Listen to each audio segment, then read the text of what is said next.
Okay, today we will be making a new key for my Golf using the XTool KC100. So right now I have my new key in ignition. I already cut blade, but that is everything I did. So now I have immobilizer light flashing and I can start car, but the engine will turn off immediately because it doesn't recognize key. So using XTool scanner, let's go to special functions, IMO.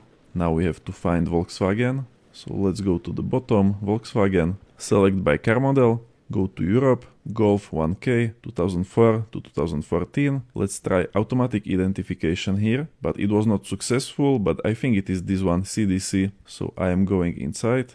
First it wants to do backup of ABS code. Just hit yes. ABS code has been backed up. Now let's go to this self-select menu, add new key. This is what we are doing. And here we have nice steps. So let's start with step 1, read EEPROM data. But it says to me that IMO data couldn't be read, so let's just go to step 2, read immobilizer data. This is successful. We were able to read this data, which are used to make dealer key. So this is step 3, make dealer key, and this is something like pre-programming of the key. And it asked me to connect KC100, but it cannot recognize it. And that is my fault because I forget. First you have to go to settings, go to USB settings, and we have to enable this expansion mode. So we allow using third-party devices. And now I have to go back. So same like before, step 1, step 2, we already have done that. And now with KC100 connected, let's go to step 3, make dealer key. And now scan tool can recognize my KC100. It asked me to put new key into the coil.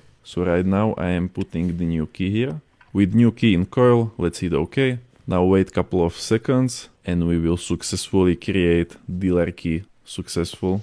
But dealer key, like I said, is something like pre-programming. So let me show you. If I try to start car with dealer key, it will still not start. See, there is still immobilizer light. But that's expected because dealer key is only pre-programming. So let's finish the job now. Let me insert back my old key and let's go to step 4, which is add the new key directly.